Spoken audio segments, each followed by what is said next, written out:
What if Mega Gyarados was in Gen 1 OU? It has been a while since I've done a Mega Cantonian Pokemon, and that's a shame, because, believe it or not, I think doing videos on, like, Mega Pokemon that, already exist in Gen 1, such as Mega Beedrill, Mega Aerodactyl, the Mega Charizards, etc., they might be my favorite, which is weird.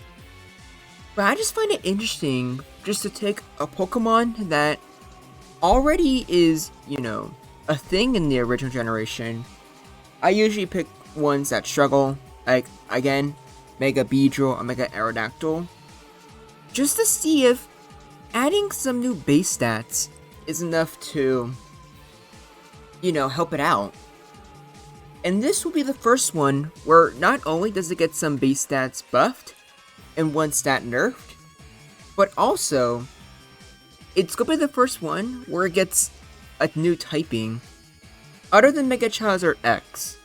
But in the grand scheme of things, because fire does not resist ice, both Charizard X and Y are weak to ice. So in reality, like, Mega Charizard X's dragon typing isn't really like a huge game changer, other than replacing your ground immunity with the weakness of getting an electric resistance. But that's whatever. You can watch that video if you want to see it. Mega Gyarados is a very different story, because it goes from a water flying type to a water dark type.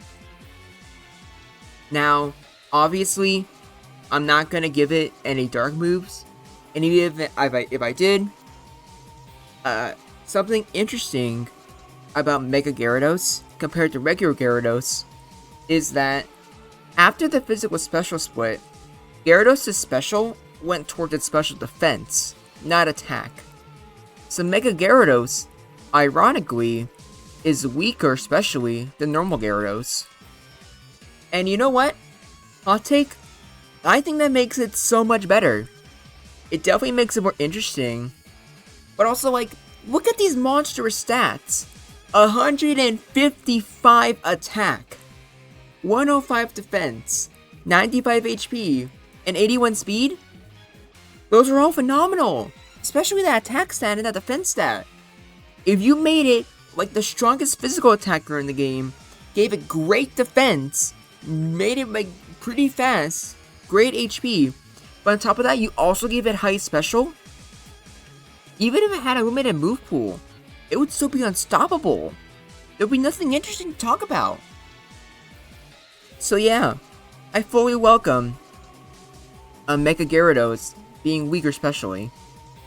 Not to mention, it also just makes the whole debate between Mega Gyarados and regular Gyarados pretty interesting.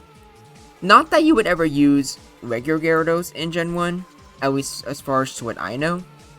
But it is interesting knowing that even though regular Gyarados has a higher special, because of just, the better defensive typing, and just being like, not quad weak to electric, it debatably could take better special attacks than normal Gyarados. But I don't really know. Normal Gyarados definitely does have the benefit of being able to hit harder, just especially in general. Especially when the only stab it has is, special. Dark would also be special if that was the thing. Meanwhile, at least in the first generation, Gyarados doesn't have too many good physical moves to actually use. But I feel like that's just even more interesting. It makes it even more of a trade-off. You have a ginormous, an attack, and you have a better typing, but your main attacking moves, as well as just your special bulk, are weaker in general. So, I definitely think Mega Gyarados would be better than regular Gyarados, no question. Just, sorry about that. Just having a dark typing, an immunity to Psychic, that alone is just huge. And in a way, in and of itself, already sort of nullifies having lower special. Because outside of Psychic, what else do you have to worry about? You got Electric, and then there's Ice and Water. Because of your incredibly, good, HP stat, as well as just naturally resisting both water and ice, it doesn't really matter either. Which you only really have to worry about electric. And that's it for special types, right? Psychic. Yeah, because like you have like fire, but obviously you don't have to worry about fire. So is that it? Is there just 5 special types in Gen 1? I think so. And physical, like you don't have to worry that much either. Because again, the defense stat is huge. And while normal moves are still gonna, you know, like do a decent chunk, just because normal moves from Snorlax or Tauros just are that powerful. At the same time, because of just how high your attack stat is, even without stab, you're still going to be doing like relatively the same damage. So overall, I think Mega Gyarados is incredibly interesting, and I'm surprised I haven't done it before. And as you can see, we have a lot of replays, so let's just get on to it. We always gotta start off with the boy himself, Tauros. And also, because of, you know, Gyarados's, what's it called? His, speed stat. He also gets a pretty good crit rate. Forgot to mention it earlier. But obviously that can kind of help. And also, you saw there, even with taking a crit body swim, he was still able to, you know, like, do pretty good. Doesn't mean that Tauros doesn't always win. Although it is interesting, just like I said, like, look at there, body swim 23, and then Gyarados' body swim to 25. So, both of, like, your guys' like, body swims and hyper beams do relatively the same amount of damage.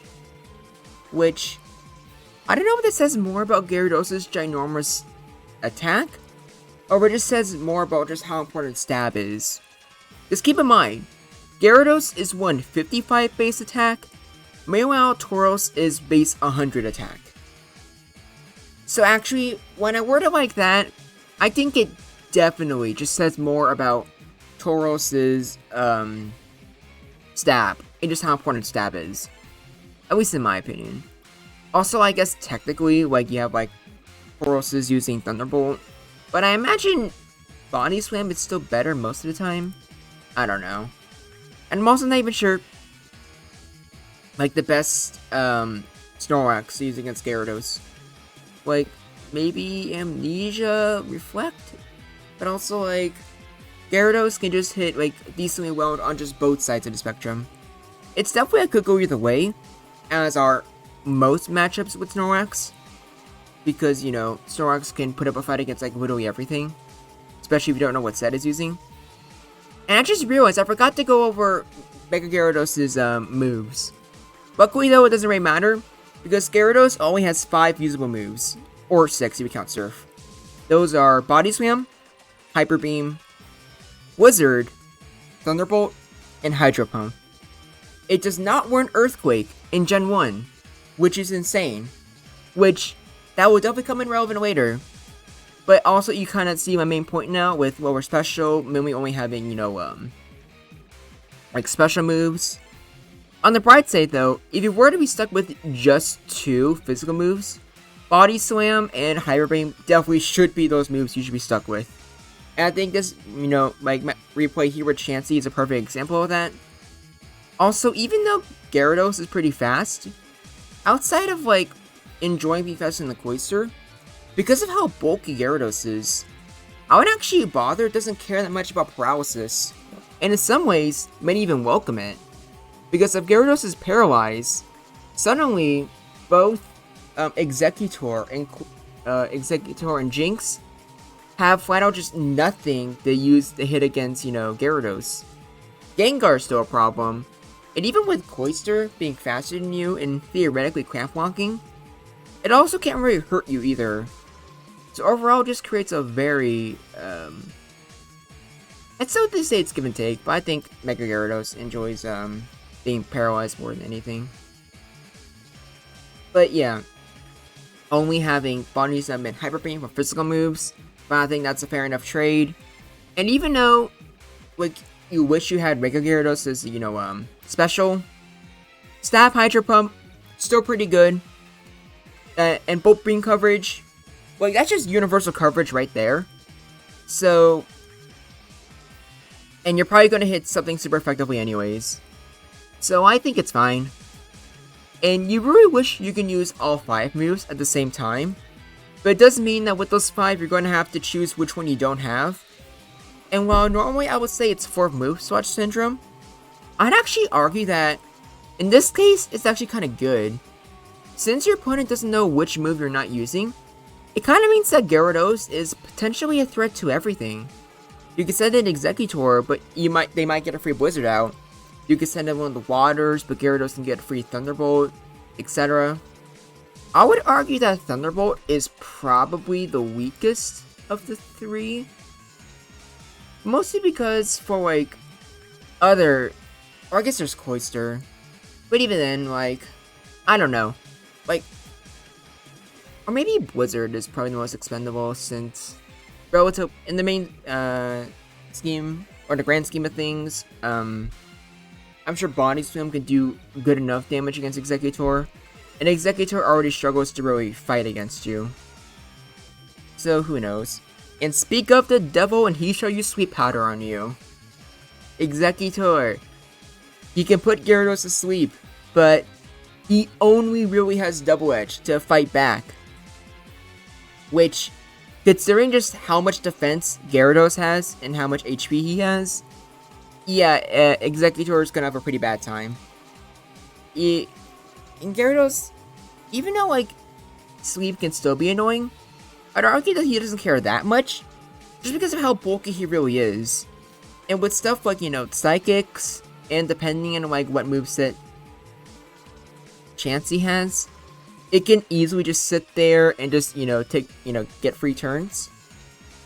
Now, I know some of you are thinking, okay, but what about Mega Drain Executor? I would argue that Mega Drain Executor is very lame. It's a lame move. You shouldn't use it. But it is worth showing, and yes, Mega Drain does significantly help your chances against beating Gyarados. However, let's be real here. If you're never gonna one-shot Gyarados, or even with a crit, you probably won't do like enough to like KO it. So in reality, if you show that you have Mega Drain, they will switch out. And even then, as you see in this replay, sometimes it's not enough. Gyarados was able to wake up in time. And even if it didn't wake up there, it still had like 2 more turns. Or like a turn before like it got KO'd. So yeah, overall I would still say Mega Drain is not worth it. It's not worth it against Starmie. It's not worth it against Mega Gyarados. Just don't use it. Like honestly, even when using Explosion on Executor is probably more meaningful. Now this one surprised me.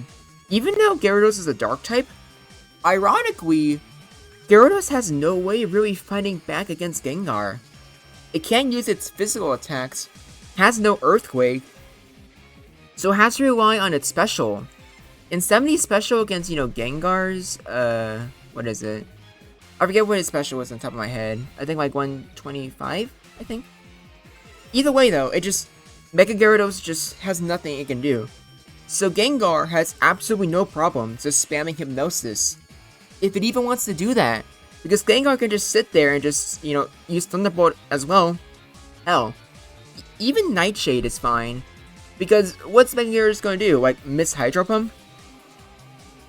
So definitely went out not what I was expecting, but I like it.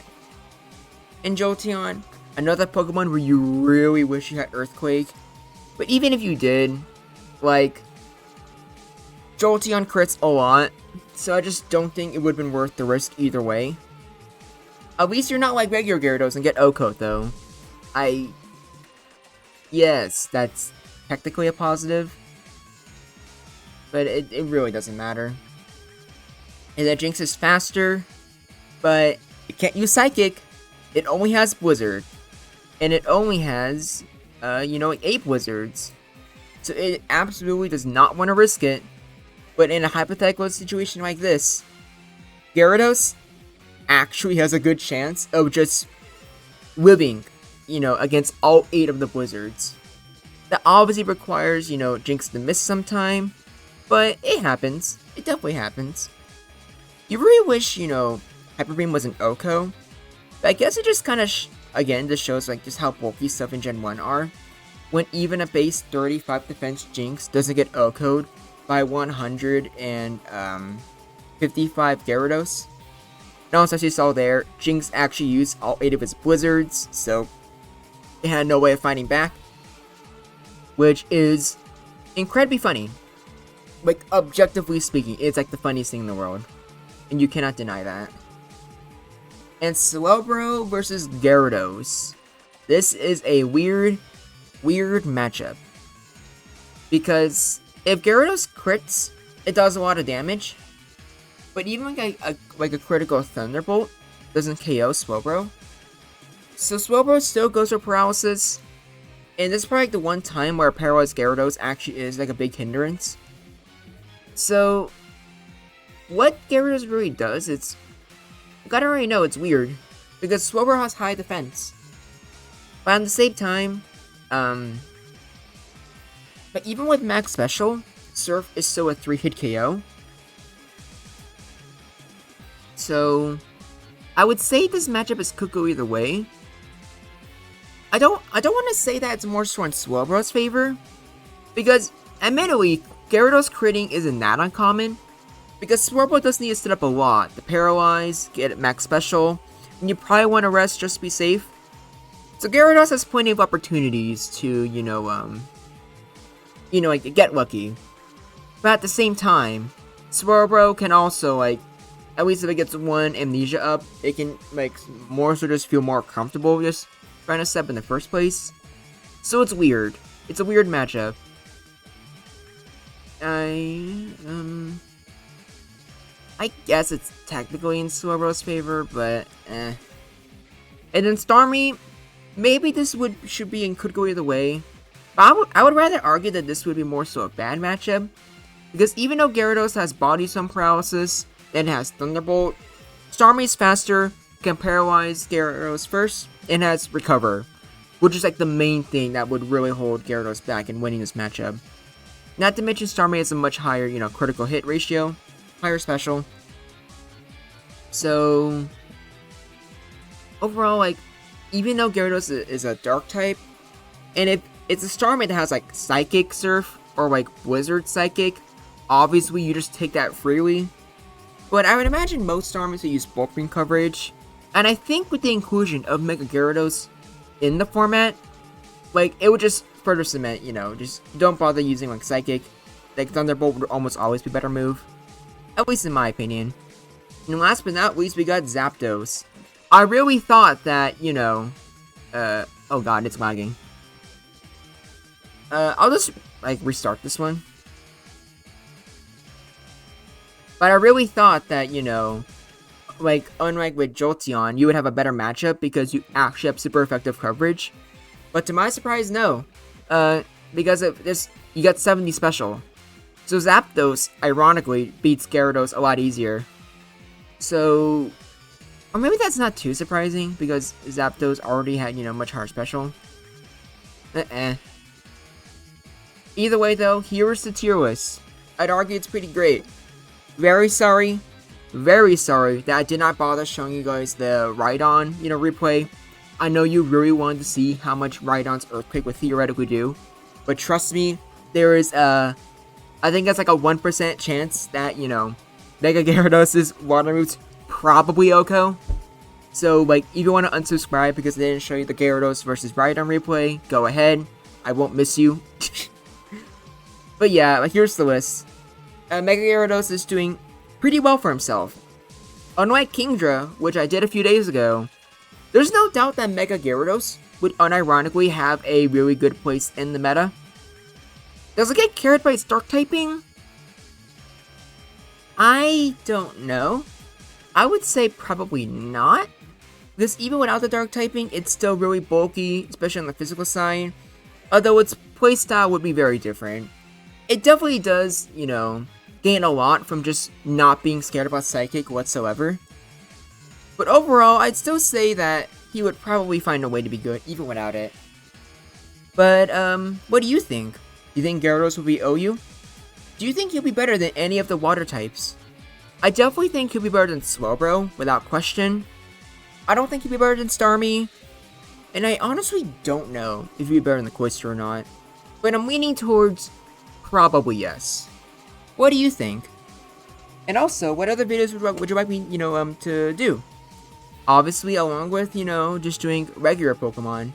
Like, you can also, suggest Megas. And not just Cantonian Pokemon, too. Like, obviously, I would rather go over the original first. But for some Pokemon like Tyranitar and Scizor, Pokemon that people have already done What If was in Gen 1 OU videos for, I'm actually willing to do the Megas.